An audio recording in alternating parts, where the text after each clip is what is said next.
You know that moment, when everything you've planned for years, finally comes together? When the person who made your life hell, is standing right there in front of you, completely defenseless? Yeah. That's exactly where I was, 3 months ago. Picture this. I'm standing in the living room of my childhood home. The same living room where my father used to scream at me, tell me I was worthless, remind me daily that I would never amount to anything. And there he is. My dad. Looking at me with that same disgusted expression I remember from when I was 8 years old. Strangers pay rent, he says to me. Those exact words. Like I'm some random person, who just wandered into his house. The silence that followed was deafening. I could hear my stepmother breathing heavily behind him. I could hear the old grandfather clock ticking in the corner, the same clock that used to keep me awake at night when I was hiding in my room, crying myself to sleep. But this time was different. I reached into my purse. Slowly. Deliberately. And I pulled out a manila envelope. You're right, Dad, I said, my voice completely calm. Strangers do pay rent. I opened the envelope and pulled out the papers inside. But you're the stranger now. His face, oh my God, his face. The color just drained right out of it. Like someone had pulled a plug. Because what I was holding in my hands, what I had just shown him, was the deed to the house. The deed. With my name on it. I owned the house. I had bought it. 3 weeks earlier. Without him knowing. And the look of absolute terror in his eyes, when he realized what was happening, when he understood that everything had just changed. That look made every single day of planning, every sleepless night, every dollar I had saved, completely worth it. But let me back up. Because to understand how satisfying this moment was, you need to know the whole story. You need to know what this man put me through. What he did to a little girl who just wanted her daddy to love her. And trust me, by the end of this story, you're going to understand exactly why I did what I did next. My father, David, was what you'd call a classic narcissist. But when I was growing up, I didn't have words for it. I just knew that nothing I did was ever good enough. My mother died when I was 6. Cancer. And instead of grieving together, instead of him stepping up to be the parent I needed, he remarried within 8 months. 8 months. Her name was Linda. And Linda, well, Linda hated me from day one. See, I looked exactly like my mother. Same dark hair, same green eyes, same stubborn chin. And every time Linda looked at me, she saw the woman my father had loved before her. The woman she could never replace. So she made it her mission, to make sure I knew I wasn't wanted. It started small. Sarah, you're being too loud. Sarah, why can't you be more like other children? Sarah, you're making your father upset. But it escalated. Fast. I remember this one time. I was maybe 9 years old, and I had made my father a Father's Day card at school. I was so proud of it. I had spent hours, coloring it perfectly, writing "I love you, Dad" in my best handwriting. I gave it to him at breakfast. Linda was sitting right there, drinking her coffee. He looked at the card for maybe 3 seconds. Then he handed it to Linda. "What do you think, honey?" he asked her. She picked it up, looked at it, and without any emotion whatsoever, she said, "It's sloppy. Sarah, you can do better than this." Then she threw it away. Right in front of me. My father said nothing. He just nodded. Like she was right. I ran to my room and cried for hours. But that wasn't even the worst part. The worst part was, I actually believed her. I thought my card wasn't good enough. I thought I wasn't good enough. And that became the pattern. Linda would criticize everything I did, and my father would either agree with her, or stay silent. When I was 12, I made honor roll. Straight A's. I was so excited to show them. Linda's response? Well, school isn't that hard for some people. Not everyone has to try. My father's response? Nothing. Silence. When I was 14, I wanted to try out for the school play. I had been practicing for weeks. I was actually really good. But Linda said theater was a waste of time for ugly girls. My father, again, said nothing. But here's the thing that really messed with my head. We weren't poor. Not even close. My father owned 3 successful auto repair shops. We lived in a 4-bedroom house in the nice part of town. Linda drove a brand new BMW. They went on vacation to Europe, twice a year. But me? I wore clothes from thrift stores. I had to get a job at 15, just to buy my own school supplies. When I needed money for college applications, they told me to figure it out myself.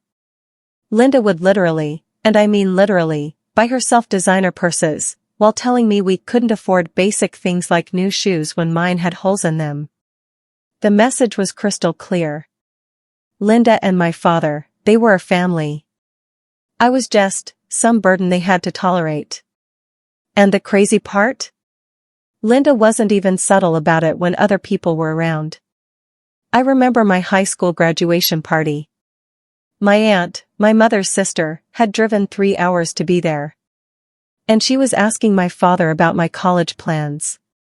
Linda interrupted, right in front of everyone, and said, well, college isn't for everyone. Some people just aren't academically inclined. I had a 3.9 GPA. I had already been accepted to 3 universities. But my aunt didn't know that. Because my father never talked about me. Never bragged about my accomplishments. Never even acknowledged them. That night, after everyone left, I made a decision. I was going to prove them wrong. I was going to become successful. Rich. Powerful. And someday I was going to make them pay for every single moment they made me feel worthless. I didn't know how yet. But let me know in the comments where you are watching this video from. I'd love to know. Because what happened next changed everything. Fast forward 15 years. I'm 32 now. I graduated summa cum laude from business school. I worked 80-hour weeks at a consulting firm for 5 years, then started my own digital marketing agency. And it took off. Like, really took off. By 30, I was making more money in a month than my father made in a year. I had clients across 3 continents. I owned a penthouse in downtown Chicago. But here's the thing about success, when you've been told your whole life that you're worthless, it doesn't fix the pain. It just gives you better tools to deal with it. So when my father called me, completely out of the blue, and invited me to his 60th birthday party, I almost said no. I hadn't spoken to him in over 2 years.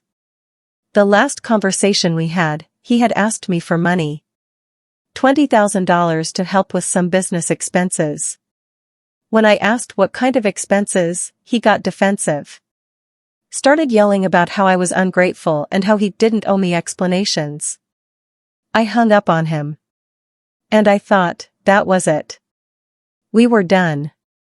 But then Linda called. Not him. Linda.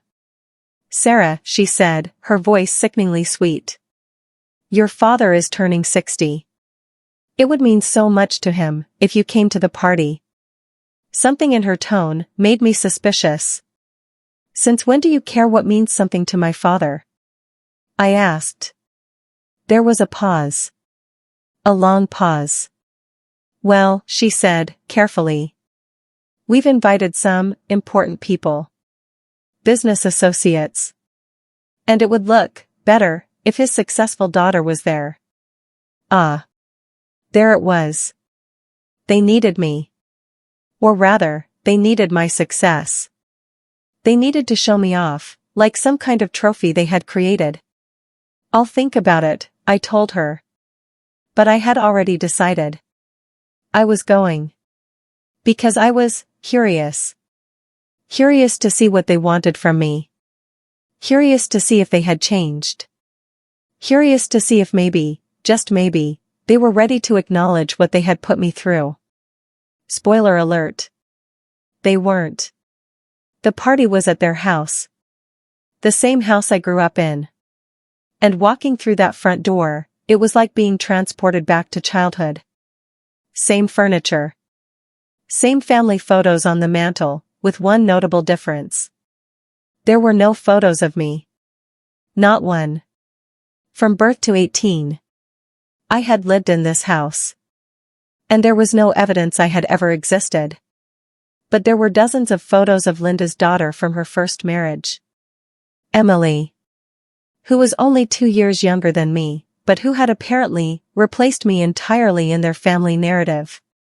I was looking at the photos when my father approached me. Sarah, he said, not even attempting a hug. You came.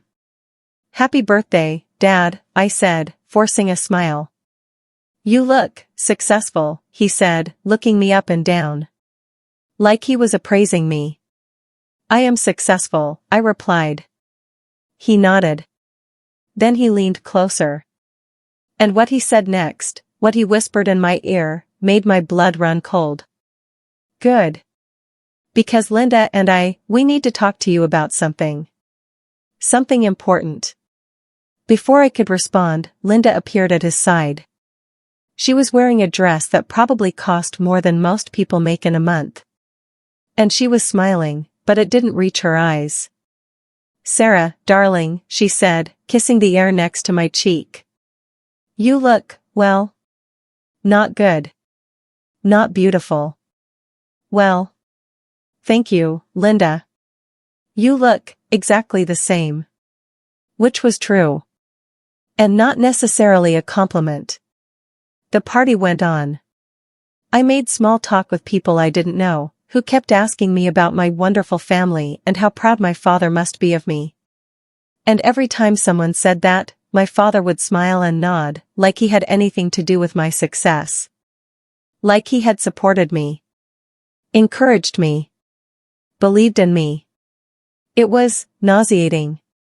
But the breaking point, the moment that changed everything, happened when I overheard a conversation between my father and one of his business partners. I was getting a drink from the kitchen when I heard them talking in the living room. You're lucky, Dave, the man was saying.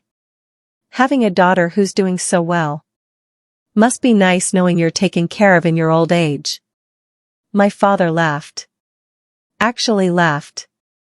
Yeah, well, he said. We raised her right. Taught her the value of hard work. Family responsibility.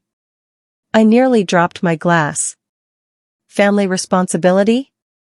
The man who threw away my Father's Day card was talking about family responsibility? But then he said something that made my hands shake with rage. Sarah's always been grateful for everything we've done for her. She knows she owes us. And family takes care of family, you know? Owes them. I owed them. For what? For making me feel worthless? For ignoring my achievements? For treating me like I didn't exist unless they needed something from me? That's when Linda joined the conversation. Oh yes, she said. Sarah's very generous. Very understanding about family obligations. And then she said the words that sealed their fate. In fact, we're planning to ask her to help us with something tonight. Something big. I walked back into the living room. Slowly. My heart was pounding. Help you with what? I asked, my voice perfectly calm. The room went quiet. Everyone was looking at us. My father cleared his throat. Well, sweetheart. Linda and we've been talking. And we think it's time you gave back to the family that raised you. Before I tell you what I did next, if you're enjoying the story, please subscribe. Help us reach 1,000 subscribers. Because what happened next what they asked me to do was so outrageous, so entitled, that it made my final revenge absolutely perfect. What exactly are you asking me to do? I said, still keeping my voice level. My father looked around the room, at all his guests watching us, and his chest puffed up with confidence. Well, he said, loud enough for everyone to hear. Linda and I, we're getting older. And this house, it's a lot to maintain. He paused dramatically. So we think it would be appropriate for you to buy us a new place. Something smaller. Easier to manage. The room was dead silent. And also, Linda chimed in, her voice dripping with fake sweetness, help us with our retirement. We've worked so hard our whole lives. I stared at them. You want me to buy you a house and fund your retirement? Well, my father said, spreading his hands like it was obvious, we invested in you for 18 years. Fed you. Clothed you. Put a roof over your head. He looked around at his guests, who were all nodding like this made perfect sense. It's only fair that you return the investment. Linda stepped closer to me. After all, sweetie, strangers pay rent. But family takes care of each other. That phrase. That exact phrase. Strangers pay rent. And that's when something clicked in my brain. Something I had been planning, subconsciously, for months. See, 3 weeks earlier. I had gotten a very interesting phone call. From a real estate agent. Apparently, my father and Linda were behind on their mortgage payments. Way behind. The bank was starting foreclosure proceedings. And the house, this house that they were so proud of, was going up for auction. So I had made a few calls. Done some research. And I had discovered something fascinating. The house was worth about $400,000. But with all the back payments, penalties, legal fees, I could buy it from the bank for about $250,000. So I did. I bought it. Cash. And I had been waiting for exactly the right moment to tell them. This was that moment. I reached into my purse. Slowly. And pulled out the manila envelope. You know what, Dad? I said, my voice carrying across the silent room. You're absolutely right. His face lit up. I knew you'd understand, sweetheart. I do understand, I continued. Family is important. And taking care of family, that's everything. Linda was practically glowing. We knew we could count on you, Sarah. But here's the thing, I said, opening the envelope. I've been thinking about what you just said. About strangers paying rent. I pulled out the deed. The beautiful, official deed with my name printed clearly at the top. And you're right. Strangers do pay rent. I held up the paper. High enough for everyone in the room to see. But you're the strangers now. The silence was deafening. My father's mouth fell open. Actually fell open. Like a cartoon character. What is that? Linda whispered. This, I said, waving the deed, is the deed to this house. Which I purchased from the bank, 3 weeks ago. For cash. Linda went white. Completely white. Like all the blood had just drained from her body. That's impossible, my father stammered. This is our house. We've lived here for 25 years. Actually, Dad, I said, my voice getting stronger, this is my house now. Because apparently, you forgot to make your mortgage payments. For 6 months. The guests were starting to whisper. Murmur. Some of them were pulling out their phones. And since you forgot to pay your mortgage, the bank foreclosed. And sold it. To me. Linda was gripping the back of a chair. You can't, this isn't legal. Oh, but it is, I said. I have all the paperwork right here. deed transfer, title insurance. Everything properly filed with the county. I looked around the room. At all the people who had been nodding along when my father explained how I owed them everything. So here's what's going to happen, I continued. Since you've made it very clear that strangers pay rent, and since you are now strangers in my house. I paused. Let it sink in. You're going to start paying rent. To me. My father's face was cycling through colors. Red. Purple. Back to white. Sarah, he said, his voice shaking, you can't be serious. This is our home. I corrected. It was your home. When you owned it. Which you don't. Anymore. Linda finally found her voice. How much, she whispered. I smiled. The first genuine smile I had felt all evening. Well, I said, market rate for a house like this, in this neighborhood, would be about $3,000 a month. They both flinched like I had slapped them. But since you're family, I continued, I'll give you a discount. $2,500. First month's rent, and security deposit, due by the end of the week. The room was completely silent now. You could hear people breathing. And just so we're clear, I added, the lease agreement will include all standard tenant responsibilities. No damage to the property. No loud parties after 10 p.m. And definitely, no house guests, without landlord approval. I looked directly at Linda. That includes Emily. Your daughter. She'll need to find somewhere else to crash when she's in town. Linda's mouth opened and closed. Like a fish. You evil little. She started. Careful, I interrupted. I'm your landlord now. And I don't tolerate abusive language from my tenants. My father was staring at me like he had never seen me before. Like I was some alien creature.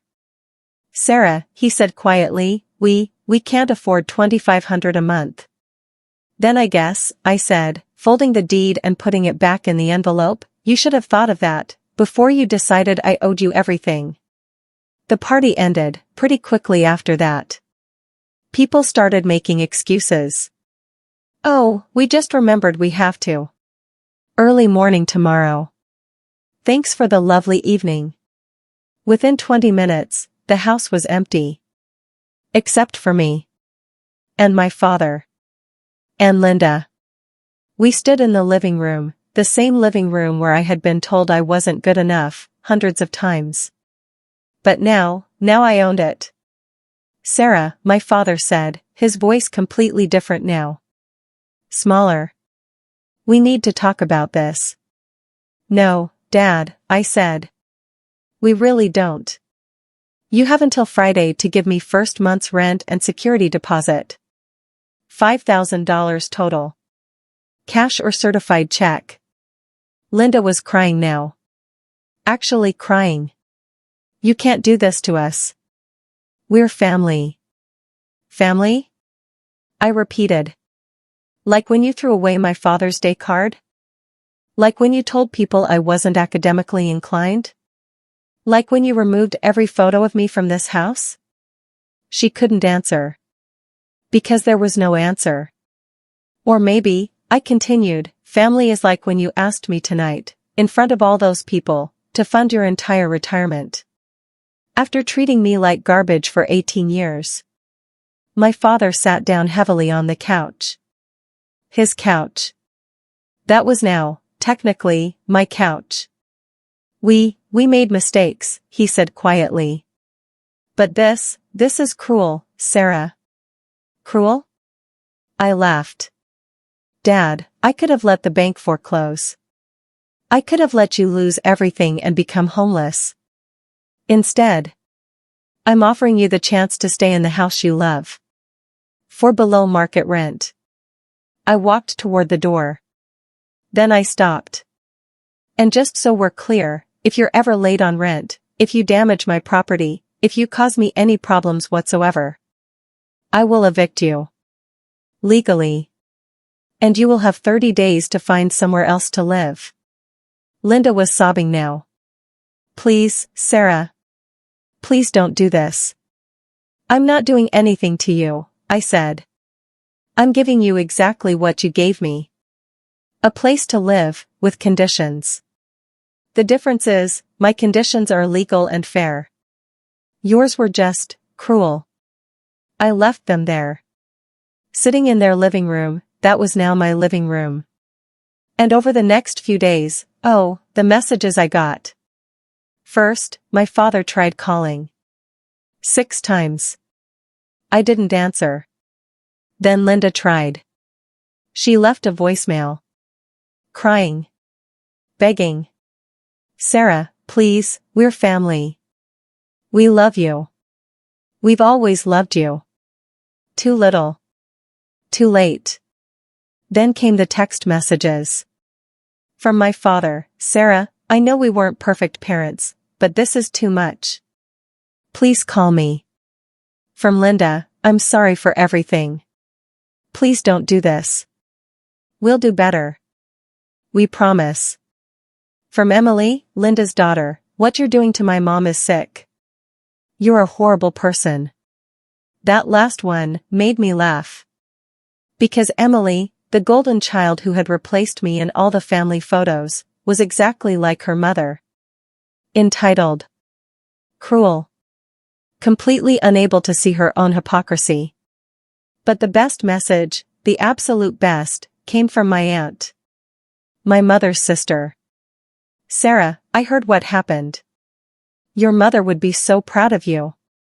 Because she would have been. My mother, who died when I was 6, she would have understood exactly why I did what I did.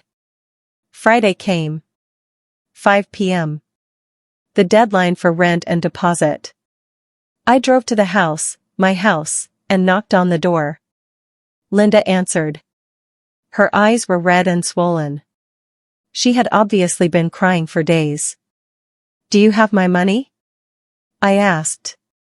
She handed me an envelope. Without saying a word. I opened it. Counted it. $5,000. Exactly.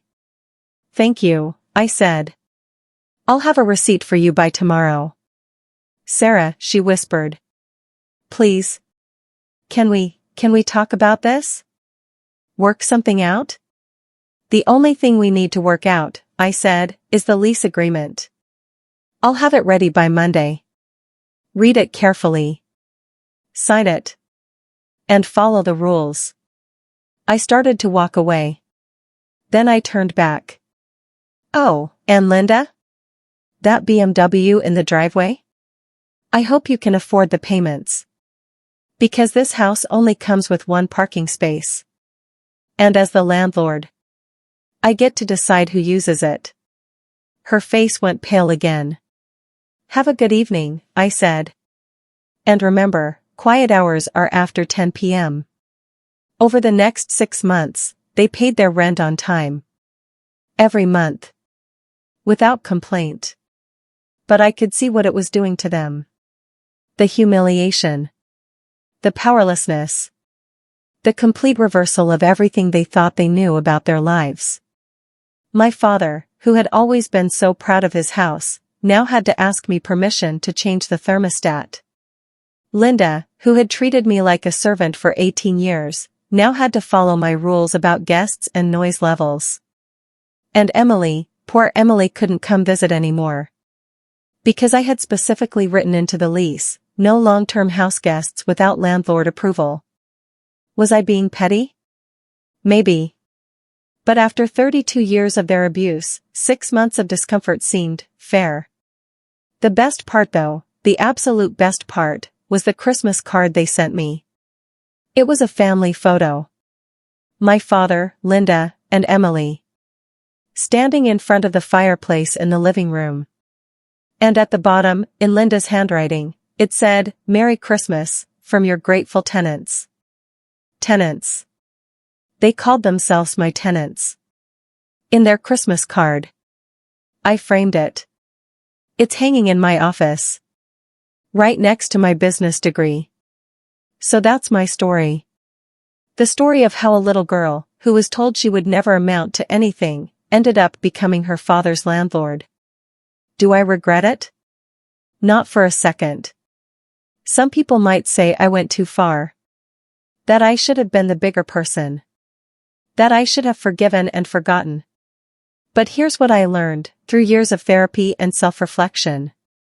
Forgiveness doesn't mean letting people walk all over you. It doesn't mean pretending that abuse never happened. And it definitely doesn't mean giving cruel people more opportunities to hurt you. What my father and Linda did to me, for 18 years, wasn't just mean. It was systematic emotional abuse. They tried to break my spirit. They tried to convince me I was worthless. And when I proved them wrong, when I became successful despite everything they did, they had the audacity to think they deserved credit. They thought I owed them. Well, I gave them exactly what they gave me. A roof over their heads, with conditions. The difference is, my conditions were fair and legal. These days, our relationship is cordial. They pay their rent. They follow the rules. And slowly, very slowly, they've started to treat me with something resembling respect. Not love. Probably never love. But respect. And you know what? That's enough for me. Because I learned something important through all of this. You don't need your abusers to apologize. You don't need them to admit they were wrong. You don't need their validation or their love.